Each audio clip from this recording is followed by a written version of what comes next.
ছেলেমেয়ে নিয়ে কোথাও ঘুরতে যাওয়া মানেই আনন্দ। কারণ বাচ্চাদের যে কী খুশি, মহা খুশি সেটা দেখলেই আসলে অনেক ভালো লাগে। আজকে ছেলেমেয়েদের নিয়ে ঘুরতে বের হইছি। তো ঈদের ২য় দিন। প্রায় ২ মাস টানা রোজার ১ মাস এবং রোজার ১ মাস আগে থেকেই কাজ শুরু করছি। দীর্ঘ ২ মাস কাজ করার পরে ঈদের টাইমটা অন্তত ১ সপ্তাহ আগে থেকেই কাজ নেওয়া বন্ধ করে দিছি যাতে খুব দ্রুত কাজটা শেষ হয়ে যায় এবং বাচ্চাদের নিয়ে একটু বাইরে বের হইতে পারি। কিন্তু দেখা যায় যে ২২-২৩ রোজা হইলেই আমি আস্তে, আস্তে অসুস্থ হয়ে পড়ি। কারণ দীর্ঘ লং টাইম কাজ করার পরে এমনিই আমি ক্লান্ত হয়ে যাই। এই কাজগুলো আমার সাথে প্রত্যেক ঈদে এবং কোরবানির ঈদেও হয়। তারপরও নিজেরে সামলাইয়া একটু অসুস্থতার মধ্যে হইলেও তারপর বাচ্চা-কাচ্চা নিয়ে একটু বের হই, ঘুরতে ভালো লাগে।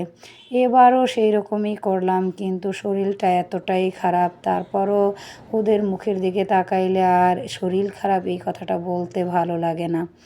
কারণ ওরা অনেকটা আগ্রহ কইরা থাকে যে ঈদ চইলে গেলে হয়তো ঈদ থেকে শুরু কইরা আম্মু আমাদের নিয়ে ঘুরতে যাইবে, কোথাও বেড়াইতে যাইবে, আমরা মজার, মজার খাবার খাবো, আম্মু দূরে কোথাও নিয়ে যাইবে। মানে এই জিনিসগুলো সব বাচ্চারাই প্রত্যাশা করে, তাই না? আর মা-বাবার কাছে সেই ক্ষেত্রে তো বাবা তো নাই, মায়ের কাছে তো করবে এটাই স্বাভাবিক। আমিও ওদেরকে সময় দেওয়ার জন্য খুব মানে ইচ্ছা থাকে আমার। কিন্তু অনেক সময় ইচ্ছা থাকা সত্ত্বেও হয় না। কারণ দেখা যায় অনেক কাজ করতে হয় ঘরে বাইরে সব ধরনের কাজ। আমাকে যেহেতু সামলাইতে হয় সেই ক্ষেত্রে তো কিছুটা সময়েরও প্রয়োজন। সবসময় তো আর সময় একরকম যায় না বা একরকম হয় না। তো তার ভেতরেও আমি আমার কাজের চাপগুলা এক সাইডে রাইখাও তাদের মুখের হাসি ফোটানোর জন্য একটু হইলেও তাদেরকে নিয়ে আমি বের হই। টানা ঈদের ২ দিন ৩ দিন এইভাবে আমি বের হই এবং তারা যে জায়গা যাইতে চায়, যেটাই খাইতে চায়, যেটা কিনতে চায় সবগুলাই আমি নিজে ম্যানেজ করি এবং করার চেষ্টা করি। এতটুকুও স্বাচ্ছন্দ্য বোধ বা এতটুকুও আমি করতে পারতাম না যদি নিজে টাকা ইনকাম না করতাম। আসলে কি ঢাকা শহর থাকা, বাচ্চাদেরকে লেখাপড়া শেখানো, তার পাশাপাশি নিজে কিছু করা, সমস্ত কিছু মিলাইয়া আপনাকে যদি মনে করেন নিজের একটা কাজ না করেন, টাকা ইনকাম না করেন, তাহলে সেইভাবে বাচ্চাদের চাহিদা কিন্তু পূরণ করা যায় না। তো আমি সব দিক দিয়ে মিলাইয়া তারপর চেষ্টা করি নিজের যত পরিশ্রমই হোক না কেন, যত কষ্টই হোক না কেন। তো শুকুর আলহামদুলিল্লাহ বাচ্চারাও আমাকে অনেক সাহায্য সহযোগিতা করে। বাচ্চারা যদি সাহায্য না করতো তো আমার একার পক্ষে সম্ভব না। একা ২ টা হাত দিয়ে আর কতটুকু করা যায়, কতটুকুই বা সামলানো যায়। কিন্তু আমার ২ টা হাতের সাথে, সাথে এখন এড হইছে আরও ও প্রায় ৮ টা হাত। তো ৮ হাত মিল্লা ছোট, ছোট হাত তারপরও তাদের হাতের কাজও অনেক সুন্দর মাশাআল্লাহ দিলে। তো তারাও আমার সংসারের কাজ হোক কিংবা আমার আর মানে এমনি টেইলারি কাজ হোক বা এমনি বাহিরে ডেলিভারি করা হোক থেকে শুরু করে প্রায় কাজগুলোই তারা আমাকে অনেক সাপোর্ট করে। সুতা কেনা তারপর অনেক কিছু এভরিথিং। তো তার পাশাপাশি আমার একটাই কষ্ট হইছে এইবার যে অন্যান্য বার কম বেশি তাদেরকে আমি ইফতারি বানাই খাওয়াইতে পারি কিন্তু এবারের প্রেশারটা ছিল অনেক। যার কারণে এইবার সবাই মিলে কাজ কইরাও মানে অনেকটা প্রেশানিতে পড়তে হইছে। এজন্য এবার তেমন একটা ইফতারি বানাইতে পারি নাই। দেখা যায় বেশি একটা কিনেই আনা হইছে। ছোট ছেলেটা ঘুরতে গেলে যে সে কত খুশি, মহা খুশি। সে সব কিছুতে চড়বে, খেলবে। তারপরে তার খুশি আর কে দেখে? তো আমিও চেষ্টা করি যে ২-৩ দিন ৪ দিন যেভাবে সময় পাই সেইভাবে তাদেরকে খুশি করার জন্য। এখন তো সংসারের কাজ, পাশাপাশি টেইলারি কাজ, শেখানোর কাজ, টিউশনি, তার পাশে এখন আবার পার্ট টাইম একটা জব মানে বিশাল ব্যাপার-স্যাপার। মানে মাঝে মধ্যে আমি নিজেরটা নিজে চিন্তা করতে গেলেই আমি একেবারে অস্থির হয়ে যাই। তারপরও শুকর আলহামদুলিল্লাহ সেই ফজরে যে উঠি আর কোনো রেস্ট নাই, ঘুম নাই, তারপরও অনবরত কাজ করতে থাকি। আল্লাহ শরীরটা সুস্থ রাখছে বিদায়ী করতে পারি, আল্লাহর অশেষ মেহেরবানি। কিন্তু অনেক সময় হয় না যে এই দীর্ঘ টানা 2 মাস কাজ করার পরে এখন শরীরটা আসলেই অনেক ক্লান্ত। আজকে তো রিক্সা দিয়ে আসার পথে একটা অ্যাক্সিডেন্টই ঘটতেছিল। তো আল্লাহর অশেষ মেহেরবানি যে কিছুই হয় নাই। একেবারে রিক্সাটা সামনে একটা সিএনজি দাঁড়াইছে, তার পাশে এমন ধাক্কা খাইছে। আমিও অন্যমনস্ক ছিলাম, কথা বলতেছিলাম বাচ্চাদের সাথে, হঠাৎ ছিটকা আমি একটা সাইডে পড়ছি, আর একটা সাইডে আমি উঠে দেখি মেয়েটাও পড়ে গেছে। তো আমার মেয়েটা আবার উঠে বলতেছে, আম্মু ওঠো, রিকশায় ওঠো। আমি আবার উঠছি, পরে সাথে সাথে রিক্সাওয়ালারে বলতেছে মামা চালান।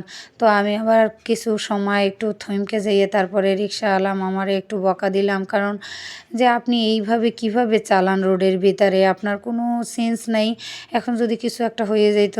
তো সে বলল, আপা আমি ব্রেক করার অনেক চেষ্টা করছি কিন্তু আমি পারি নাই। কিন্তু আল্লাহর অশেষ মেহেরবানি যে রোডে অনেকটা ফ্রি ছিল, মানে ফাঁকা ছিল, যার কারণে মেয়েটা পড়ে যাওয়ার পরও পিছন থেকে তেমন কোনো একটা গাড়ি আসে নাই, আর আসলেও থামাই দিয়েছে। মানে এই যে ইটা আমি মুহূর্তের মধ্যে অনেক ভয় পেয়ে গেছি। তারপরও সমস্ত ভয় কাটাইয়া তাদের নিয়ে একটু ঘোরাঘুরি কইরা তারপরে বাসায় আসছি। আবার বাসায় আসার পরেই সে প্ল্যান করতেছে ছোটোজনে যে পরের দিন কোথায় যাওয়া যায়, কোথায় ঘুরতে যাওয়া যায়।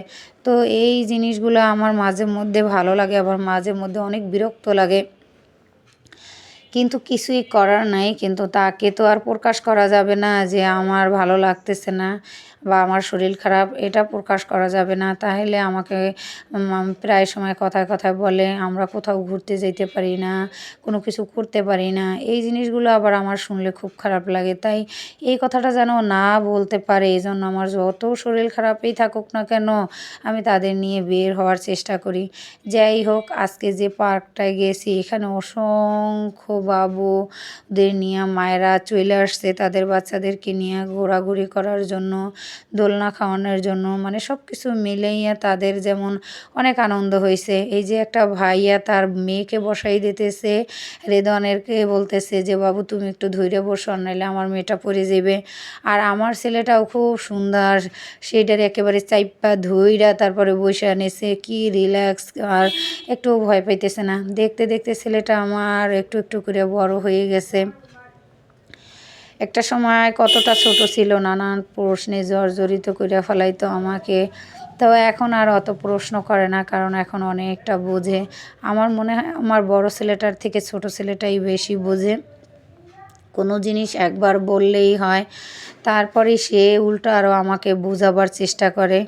যাই হোক, বাচ্চাদের এখনই খেলার সময়, ঘোরার সময়, কিছু দেখার সময়, বোঝার সময়। তো যত কিছুই হোক না কেন, আমার সাথে যত কষ্টই হোক না কেন, আমি মনে করি আল্লাহ রাব্বুল আলামিন যেটা করেন উত্তম, আল্লাহ রাব্বুল আলামিন উত্তম পরিকল্পনাকারী। সে যেটাই করে মানুষের কল্যাণের জন্যই করে। আমার যতটুকুই কষ্ট হোক বা পরিশ্রম করি বা যতটুকুই আমি এখন প্রশান্তি পাচ্ছি, সমস্ত কিছুই আল্লাহ রাব্বুল আলামিনের দেওয়া দান। তো দেখা যায় অনেক সময় যে আপনার পছন্দনীয় জিনিসটা আল্লাহ রাব্বুল আলামিন মানে নিয়ে যায় তার পছন্দ হইলে। তো আমার ক্ষেত্রেও সেরকমটাই হয়তো হইছে। আসলে কি জানেন, মানুষ চলার পথে কত কিছু আপনাকে বলবে, কত কিছু আপনাকে বোঝানোর চেষ্টা করবে, কিন্তু আপনি আপনার মতো যদি চলেন, আপনি আপনার লক্ষ্যে যদি স্থির থাকেন, সমস্ত কিছুই হোক না কেন, যত বাধাই আসুক না কেন, আপনি আপনার লক্ষ্য পর্যন্ত পৌঁছানোর জন্য মানে মানে লক্ষ্য স্থির থাকবেন, তাহলে আর আপনাকে কেউ সেভাবে মানে বইলা হোক, তারপরে বাধা দিয়ে হোক, কেউই আপনাকে সেই লক্ষ্য থেকে সরাইতে পারবে না। আল্লাহ রাব্বুল আলামিন যদি চান। তো আমি চাই যে আজকে বাচ্চারা ছোট আছে, একটা দিন বড় হবে, তাদেরকে আমি সেইভাবেই শিখাইতে চাই যে দেখো, কষ্ট করেও অনেক মানুষ অনেক কিছু করতে পারে বা অনেক কিছু করা যায়, সম্ভব। এই সমস্ত কিছুই তাদেরকে আমি শিখাইতে চাই। এই নিয়েই আমি তাদেরকে কম বেশি সবসময়ই বলি, আর বাকিটা হইছে আল্লাহর ইচ্ছা। তবে শেষ পর্যন্ত কি হয় তা কারোর হাতে নাই, আল্লাহই ভালো জানেন। পৃথিবীতে সব বাবা মাই চায় তাদের সন্তানদেরকে ভালোভাবে মানুষ করতে, তাদের সন্তানের মুখের হাসিটা যাতে বজায় থাকে, এটা সবাই চায়, যেমনটা আমি চাই। তো সব ক্ষেত্রে তো আর সব কিছু সম্ভব না। দেখা যায় একটা পর্যায়ে বাচ্চারা বড় হয়, অনেক বাবা মা অনেক যত্ন সহকারে ছেলেমেয়েদের বড় করেও দেখা যায় শেষ বয়সে আইসা ছেলেমেয়েরা তাকে কষ্ট দেয় কিংবা বাবা মার খোঁজ খবর নেয় না, এরকমও অজস্র হয়। আবার এরকমও হয় যে পারিবারিক শিক্ষা দিয়ে যে বাচ্চাদেরকে বড় করা হয়, তারা সেটা যদি ধরে রাখতে পারে তাহলে শেষ পর্যন্ত আসলে ভালোই হয় আমি মনে করি। যাই হোক, সব বাচ্চারা যে একরকম হবে এরকমও না, আবার সব বাবা মা যে একরকম হবে এরকমও না। আমি আমার তিনোটা ছেলেমেয়েরে অনেক যত্ন করে বড় করতেছি এবং তাদেরকে সেই পারিবারিক শিক্ষা দিয়েই বড় করতেছি। বাকিটা আল্লাহর ইচ্ছা।